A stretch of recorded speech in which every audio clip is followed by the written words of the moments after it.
এই শিবিরের কাছে যাতে আসতে না পারে সেই জন্য বলা হয় হাত কাটা রক কাটা। কার রক কাটছে দেখান। আমি তো চ্যালেঞ্জ করেছি, শিবির কার ছেলের কোন বিশ্ববিদ্যালয় কোথায় কার রক কেটেছে যদি প্রমাণ করতে পারো, শিবিরের পক্ষে একটি কথাও আমি বলবো না। তাফসীর মাহফিল CHP ইসলামী ছাত্র শিবির কলেজের ছাত্র, বিশ্ববিদ্যালয়ের ছাত্র। আমাদের দেশে স্কুল কলেজ বিশ্ববিদ্যালয় যেসব ছেলেমেয়েরা পড়াশোনা করে ওরা কি মঙ্গল গ্রহে থেকে আসছে না আমাদের ছেলেমেয়ে? বলেন কাদের? আমাদের ছেলেমেয়ে। কিন্তু বিশ্ববিদ্যালয় থেকে আমরা যে ধরনের ছাত্র আশা করি সেরকম ছাত্র কি বেরোচ্ছে? সেরকম বেরোচ্ছে না। অর্থাৎ কেউ সন্ত্রাসী হচ্ছে, কেউ মাস্তান হচ্ছে, কেউ চাঁদাবাজ হচ্ছে। দোষ তো আমাদের ছেলেদের না, দোষ হচ্ছে সিস্টেম অফ এডুকেশন, লেখাপড়ার শিক্ষা পদ্ধতির দোষ। এই যে দেখুন, এতক্ষণ যা বললাম কথা তো বোঝা লাগবে আপনাদের, নাকি বোঝা লাগবে না? এতক্ষণ যে কথাগুলি বললাম, এই রসুলের জীবনী যদি কলেজ বিশ্ববিদ্যালয়গুলি পড়ানো হতো তাহলে আমাদের ছেলেগুলি ভালো হইতো কিনা বলেন? এই কোরআন শরীফ ক্লাস 1 থেকে শুরু করে মাস্টার ডিগ্রি পর্যন্ত যদি কোরআন শরীফ শেখানো হইতো, বাধ্যতামূলক অর্থ এবং ব্যাখ্যা সহকারে যদি শেখানো হতো, তাহলে ভালো ভালো ছেলেপেলে হইতো না? কি বলেন, হতো না? এই শিবিরের কাছে যাতে আসতে না পারে সেই জন্য বলা হয় হাত কাটা রক কাটা। কার রক কাটছে দেখা। আমি তো চ্যালেঞ্জ করেছি, শিবির কার ছেলের কোন বিশ্ববিদ্যালয় কোথায় কার রক কেটেছে যদি প্রমাণ করতে পারো, শিবিরের পক্ষে একটি কথাও আমি বলবো না। কাজী বাজে কথা বলে কোনো লাভ নাই।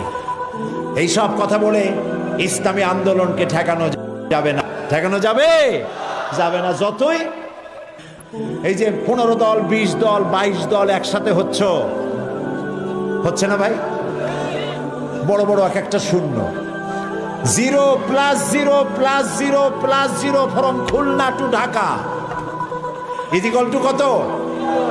একটা বিগ জিরো। এই সব বামেদের নেতারা, যত নেতা আছে, আমি চ্যালেঞ্জ করলাম, নিজের জন্মভূমিতেও যদি দাঁড়ায় 100% জামানত বাজেয়াপ্ত হবে, একটাও পার্লামেন্টের সদস্য হতে পারবে না। কাজী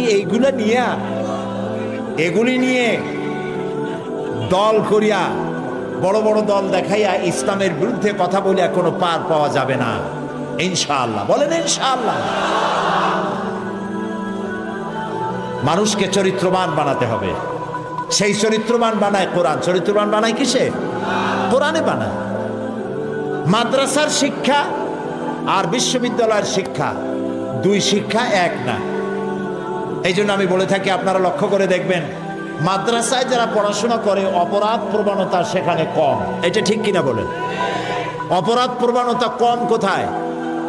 আমি একথা বলবো না যে মাদ্রাসায় যারা পড়ে তারা ফেরেশতা, আমি তা বলবো না। অপেক্ষাকৃত সব থেকে ভালো হয় কোথায় বলেন? একটা প্রমাণ দেই। আপনারা যদি হাঁটাহাঁটি করেন তাহলে আমার পক্ষে কথা বলা মুশকিল। প্রিয় ভাই সব, বাংলাদেশে 460টা থানা আছে, 460টা উপজেলা আছে। প্রত্যেকটি উপজেলায় থানায় ওই এলাকার গুন্ডা বদমাইশ চোর ডাকাতদের লিস্ট আছে না নাই? বলেন আছে কিনা? এই খুলনা কোতোয়ালি থানা আছে না একটা, ফুলতলা থানা আছে, সোনাডাঙ্গা থানা আছে, রূপসা থানা আছে না? এখানে একটু যাইয়া ওসি সাহেবকে বলবেন না থানার চোর ডাকাত বদমাশ মাস্তান সাদাবাজ খুনি ওদের একটা লিস্ট আমাদের দেখান। এবার লিস্ট সামনে নিয়ে দেখেন ওখানে কয়জন মৌলানার নাম আছে, কয়জন পীর সাহেবের নাম আছে, কয়জন মসজিদের ইমামের নাম আছে, কয়জন মাদ্রাসার শিক্ষকের নাম আছে। এই কথাগুলি কি মাথায় ঢোকে? বুঝতে পারেন? আচ্ছা, জেলখানা আছে না বাংলাদেশের সব জায়গায়? জেলারের কাছে যান এবং লিস্ট তালাশ করেন, ওখানে লিস্টটা হাতে নেন। মাদ্রাসায় শিক্ষিত লোক জেলখানায় কয়েদি বেশি না কলেজ বিশ্ববিদ্যালয়ে যারা পড়েছে তারা বেশি? তাহলে মানুষ তো লাভের দিকে বেশি যায়। আপনারা কি লাভে যাবেন না নোকসানে যাবেন? কোনটায় যাবেন? লাভের দিকে যেতে চান কারা? দেখি তো লাভ চান কারা কারা? ও মাশাআল্লাহ, কি এর লাভটা বোঝার আগে হাত উঁচু করে ফেলেছে। আচ্ছা, হাত নামান। মানুষ লাভের দিকে ঝোঁক প্রবণতা থাকে বেশি, নোকসানের দিকে কেউ যাইতে চায় না। এটাই তো ঠিক কথা। এখন যেটা বলবো সেটা কোরআনও না হাদিসও না, এটি রূপক কথা। কিয়ামতের দিন এক ব্যক্তিকে উপস্থিত করা হবে, এক ব্যবসায়ী। তারে ফেরেশতা বলবে, ব্যবসায়ী, তুমি যে আমল করেছো দুনিয়ায়, পাপ আর পুণ্য দুটো সমান সমান হয়ে গেছে, এখন তুমি বলো কোথায় যাবা, বেহেশতে যাবা না দোজখে যাবা? ব্যবসায়ী বলতেছে, ভাই ফেরেশতা, আমি তো ব্যবসায়ী মানুষ, বেহেশতও চিনি না দোজখও চিনি না, যেখানে গেলে আমার 2 টাকা লাভ হয় ওইখানে আবার পাবো। মানুষেরা লাভের প্রতি ঝোঁক প্রবণতা এটা বেশি। আপনারা হাত তুলেছেন না বুঝে, তুললেও ঠিকই তুলেছেন। লাভ আমরা চাই। আমরা কি চাই? এই লাভের কথা কোরআন শরীফে আল্লাহ বলেছেন, ইয়া আইয়ুহাল্লাযীনা আমানু হাল আদুল্লুকুম আলা তিজারাতিন তুনজিকুম মিন আযাবিন আলিম। এমন একটা ব্যবসা কি বলবো না যে ব্যবসায় তোমাদেরকে লাভবান করবে, একেবারে কঠিন শাস্তি থেকে বাঁচায় দেবে? আল্লাহ নিজেও ব্যবসার কথা বলেছেন। প্রিয় ভাই সব, লাভ হলো আমাদের ছেলে মেয়ে, আমাদের ভবিষ্যৎ। আমাদের ভবিষ্যৎ হলো আমাদের সন্তান। এই সন্তানগুলি যদি ভালো হয় তাহলে আমার কিসমত ভালো, সন্তান যদি খারাপ হয় কপাল পোড়া। কতটা ভালো হইতো যদি আমরা মরে যেতাম আর আমাদের কবরের, আমাদের জানাজার লাশের সামনে এসে দাঁড়ায় যেত আমার ছেলে জানাজার ইমামতি করার জন্য। শুনতে কেমন লাগে? খারাপ লাগে না ভালো লাগে? কাবা শরীফের মসজিদে হারামের ইমামের তেলাওয়াত তো শুনেছেন নিশ্চয়ই আপনারা। ফজিলাতুল শেখ আব্দুর রহমান আস-সুদাইস, সুবহানাল্লাহ, কি তেলাওয়াত! কারে কয় তেলাওয়াত! মানুষ পাগল হয়ে যায় তেলাওয়াত শুনে। তবে যেমন তেমন ইমাম না, ওনারা পূর্ণ ফুল মিনিস্টার, একজন ক্যাবিনেট মিনিস্টারের মর্যাদা রাখেন। কাবার ইমাম, ডক্টরেট ডিগ্রি হোল্ডার, বড় আলেম। মসজিদে নববী এবং কাবা শরীফে যে ইমাম, আমাদের দেশের 2-4 জন আলেম আছে কিনা তাদের সমকক্ষ আল্লাহই ভালো জানে, এত বড় আলেম। শেখ আব্দুর রহমান আস-সুদাইস মা মারা গেছেন, কাবা শরীফের সামনে মায়ের লাশ, ছেলে জানাজা পড়তেছে, আল্লাহু আকবার। মুসল্লিদের মধ্যে কান্নার রোল পড়ে গিয়েছে। কি ভাগ্য এই মহিলার, কি সন্তান পেটে রেখেছে কাবার ইমাম! আল্লাহু আকবার। আল্লাহর দরবারে মঞ্জুর হয়ে যাবে। আহারে, ছেলেটারে মাদ্রাসায় দিলেন না, মাদ্রাসাটারে আউটডেটেড মনে করা হলো। মাদ্রাসায় দেবে কি? ছেলের নামটাও আরবিতে রাখবে, মুসলমানি রাখবে, তাও পছন্দ হয় না। ছেলের নাম তো বল্টু। এই যে বল্টু, মন্টু আর সেন্টুরা, এরা কিন্তু জিন্দিগিতে কিছু করতে পারবে না। আপনি দেখেন, এইসব হাবিজাবি নামের লোক পৃথিবীতে কিছু করতে পারছে নাকি? খোঁজেন, খোঁজেন। আপনি নাম খারাপ রাখা আপনার ছেলের সাথে আপনি শত্রুতা করেছেন, আপনার মেয়ের সাথে শত্রুতা করেছেন। আর আকাশ হোসেন, বাতাস খাতুন, এইসব নাম হইল বল্টু, মন্টু, ডবলু, ওবি, কপি, এগুলি নাম। আপনি কি কোনোদিন দেখছেন কোন অলিউল্লাহর নাম এরকম হযরত মন্টু রহমতুল্লাহ আলাইহির মাজার? এখন ওয়াজ করবেন হযরত মাওলানা বল্টু সাহেব। কি আশ্চর্য! কেন এই নাম রাখেন? সাহাবীদের নাম পছন্দ হয় না? আলেম ওলামাদের নাম পছন্দ হয় না? কোরআন শরীফ দেখে দেখে ভালো ভালো নাম রাখবেন। আরবি নাম আলেমদের কাছে জিজ্ঞাসা করে অর্থবহ নাম রাখবেন। আর নিয়ত করবেন, আল্লাহ আমার ছেলেটারে হাফেজ বানাবো, আমার ছেলেটারে মাদ্রাসায় দেব। লাভ তো এখানে। কলেজ বিশ্ববিদ্যালয় পড়লে ওখানে শিখবে কি? অঙ্ক, ইংরেজি, geometry, mathematics, algebra, philosophy, modern science, computer, ইত্যাদি, আর কিছু শিখলো না। কিন্তু মাদ্রাসায় যদি দেন, কম্পিউটার শিখবে, ম্যাথামেটিক্স শিখবে, অ্যালজেব্রা শিখবে, জিওমেট্রি শিখবে, ফিলসফি শিখবে, মডার্ন সায়েন্স শিখবে, প্লাস কোরআন হাদিস শিখবে। সুবহানাল্লাহ কোন, বোথ সাইড কমপ্লিট করলো। খারাপ হইলো না ভালো হইলো? তো লাভের দিকে যাইতে হলে তো এদিকে আসতে হয়। কলেজ বিশ্ববিদ্যালয়ের দোষ না। আমরা চাই শিক্ষা ব্যবস্থা এমন হোক, কলেজ থেকে যে বুয়েট থেকে যে ইঞ্জিনিয়ার বের হবে সে মুসলমান ইঞ্জিনিয়ার হবে। ওখান থেকে বের হয়ে ইঞ্জিনিয়ার হয়ে এসে রাস্তায় ফাঁকি দেবে না, ব্রিজে ফাঁকি দেবে না, বিল্ডিং এ ফাঁকি দেবে না, পকেট সমস্ত সিমেন্ট রড খাইয়া 1 বছরের মধ্যে ব্রিজ ভাঙ্গে জাহান্নামে চলে যাবে, এরকম হবে না। কথা পছন্দ হয় না, খারাপ লাগে? এইরকম ইঞ্জিনিয়ার আশা করি, এরকম উকিল আশা করি। এমন লেখাপড়া শিখবে কলেজে বিশ্ববিদ্যালয়, এমন উকিল বেরিয়ে আসবে যে মুসলমান উকিল হবে, ওখানে ওকালতি করবে, আবার মসজিদে ইমামতি করারও যোগ্যতা রাখবে। ডাক্তার হবে, মানুষের সাথে ভালো ব্যবহার করবে, বলবে আমি তোমার রুগীর কাছে গিয়ে বলবে আসসালামু আলাইকুম, আপনার অসুখ যা হয়েছে মন খারাপ করবেন না, আল্লাহ ভালো করে দিবেন, আপনি ভালো হবেন, নামাজটা পড়েন ঠিক মতো, শুয়ে পড়েন, বসে পড়েন, যেমনি পড়েন নামাজটা আদায় করেন। এরপরে তাকে ওষুধ দিল, ভালো ব্যবহার করলো, তারপরে নিজেও জামাতে নামাজ আদায় করলো। এইরকম মুসলমান ডাক্তার চাই, এরকম ডাক্তার না। হসপিটালও ডাক্তারি করে, বাড়িতেও চেম্বার, ওখানে সময় দেওয়া কম, এখানে সময় দেয় বেশি, যেহেতু ওখানে পয়সা কম, এখানে পয়সা বেশি। এক চোটে অনেকগুলি রুগী দেখলো, রুগী দেখতে যত দেরি, বাইর করতে মোটেও দেরি নেই। আর ব্যবহার কি? আর সব ডাক্তার এরকম না, ভালো ভালো ডাক্তার নিশ্চয়ই আছে। রুগী দেখে কয় বাবা তুমি এখনো মরো নাই, তে রুগী তো এমনিই মরবে, আপনি না সান্ত্বনা দিবেন। এরকম মুসলমান ডাক্তার চাই, ঠিক বললাম কিনা? সুতরাং বিশ্ববিদ্যালয় এই কোরআন শরীফটা যদি পড়ানো হইতো, বাধ্যতামূলক সকাল একেবারে নিচের থেকে নিয়ে মাস্টার ডিগ্রি পর্যন্ত কোরআনের অর্থ এবং ব্যাখ্যা সহকারে পড়তে হবে। অন্তত আম পাড়ার মতো একটি পাড়া, 30তম পাড়া মুখস্থ করতে হবে। আমি একবার দুবাইতে, সেখানে আপনারা কি বিরক্ত হচ্ছেন নাকি? শেষ করে দেব তাড়াতাড়ি। ট্রানজিট কিছু সময়ের জন্য আমাকে থাকতে হবে, তারপর অন্য ফ্লাইট ধরবো। তখন হজরে রক্ত হয়ে গেছে।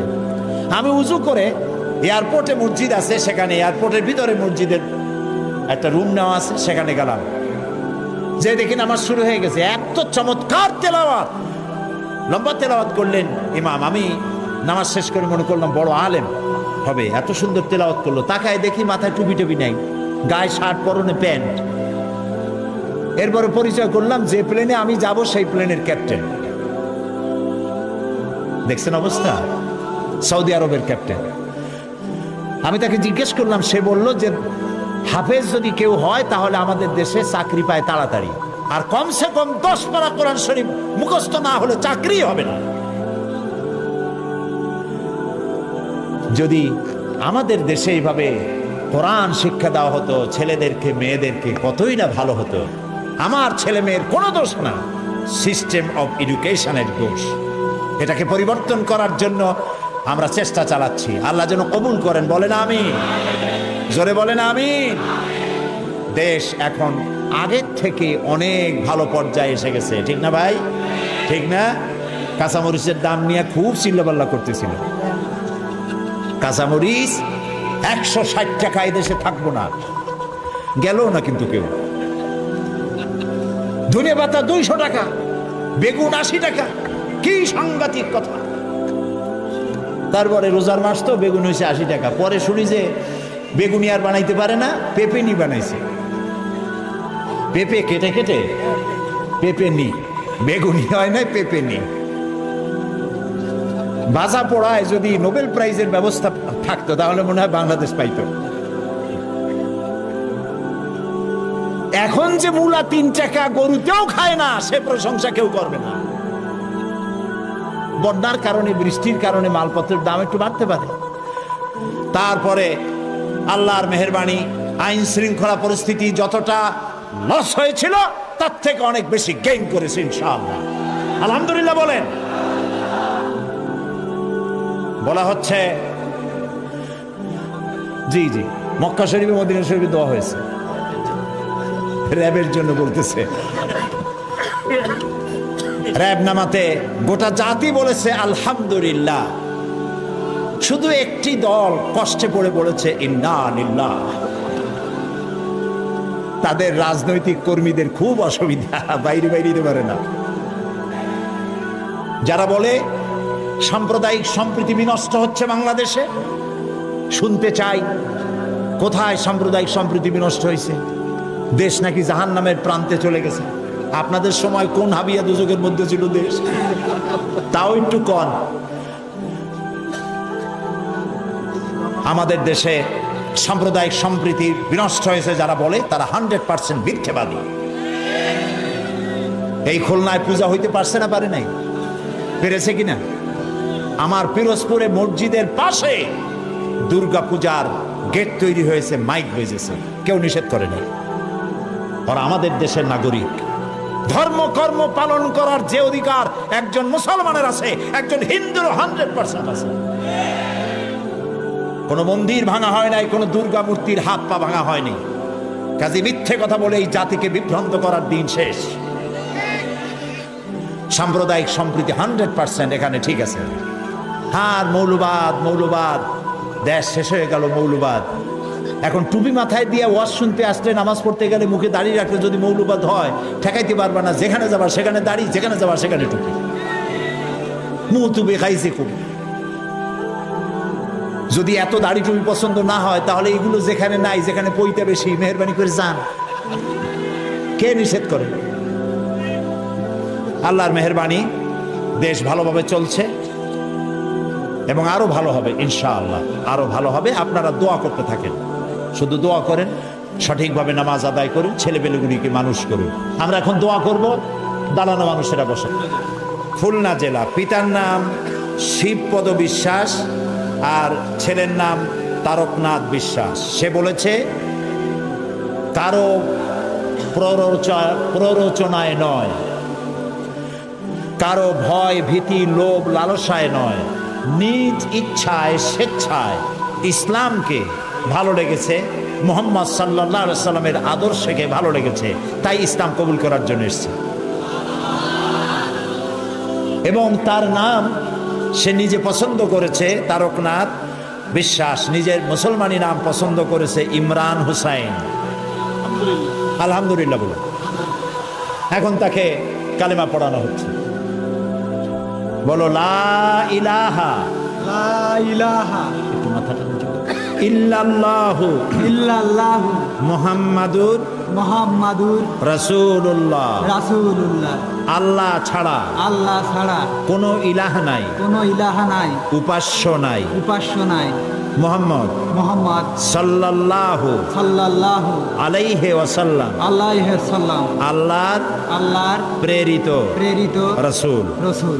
আশহাদু আন আশহাদু আন লা ইলাহা লা ইলাহা ইল্লাল্লাহু ইল্লাল্লাহু ওয়াহদাহু ওয়াহদাহু লা শারীকা লা শারীকা লাহু লাহু ওয়া আশহাদু ওয়া আশহাদু আন্না আন্না মুহাম্মাদান মুহাম্মাদান আবদুহু আবদুহু ওয়া রাসূলুহু। ওয়া রাসূলুহু। আমি সাক্ষ্য দিচ্ছি আমি সাক্ষ্য দিচ্ছি আল্লাহ ছাড়া আল্লাহ ছাড়া কোনো ইলাহ নাই, কোনো ইলাহা নাই, মাবুদ নাই, মাবুদ নাই, উপাস্য নাই, উপাস্য নাই। তিনি এক, তিনি এক, তিনি একক, তিনি একক, তার কোনো তার কোনো অংশীদার নাই। অংশীদার নাই। আমি আরো সাক্ষ্য দিচ্ছি আমি আরো সাক্ষ্য দিচ্ছি মুহাম্মদ মুহাম্মদ সাল্লাল্লাহু সাল্লাল্লাহু আলাইহি আলাইহি ওয়াসাল্লাম ওয়াসাল্লাম আল্লাহর বান্দা বান্দা এবং তার প্রেরিত প্রেরিত রাসূল। রাসূল। এবার সবাইকে বলো আসসালামু আলাইকুম। সবাই জবাব দেন। এখন রাসূলের হাদিস অনুযায়ী বক্তব্য হচ্ছে এই যে আমরা যত লোক এখানে বসা আছি, ছোট্ট ছোট্ট কচি কচি মাসুম বেগুনা বাচ্চারা ছাড়া আমরা সবাই গুনাহগার। এই যুবকটি এখন নিষ্পাপ, বেগুনা। মা যেমন বাচ্চা প্রসব করে বেগুনা নিষ্পাপ, কালেমা পড়ার সাথে সাথে এই লোকটিকে আল্লাহ তাআলা সেইভাবে নিষ্পাপ করে দিয়েছেন। আমি এই বিশাল জনসমুদ্রের পক্ষ থেকে আল্লাহর এই নিষ্পাপ বান্দার সাথে আলিঙ্গন করছি।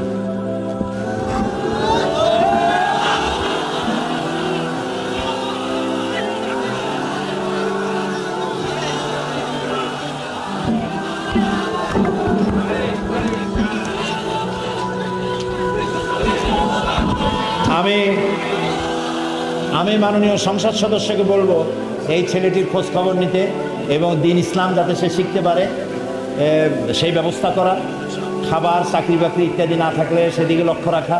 যেহেতু যখন ইসলাম সে কবুল করলো তখন তার মা বাপ আত্মীয় স্বজন থেকে সম্পূর্ণভাবে বিচ্ছিন্ন হয়ে গেল, ঠিক না? আল্লাহকে বলি, আল্লাহ তাআলা তোমার স্বেচ্ছায় তোমার এক বান্দা কুফরি থেকে তাওহীদে এসেছে, তুমি তার সাহারা হয়ে যাও। আল্লাহুম্মা আমিন। রব্বানা যালামনা আনফুসানা ওয়া ইন লাম তাগফির লানা ওয়া তারহামনা লানাকুনান্না মিনাল খাসিরিন। রব্বানা লা তুযিগ কুলুবানা বা'দা ইয হাদাইতানা ওয়া হাব লানা মিন লাদুনকা রাহমাতান ইন্নাকা আনতাল ওয়াহ্হাব।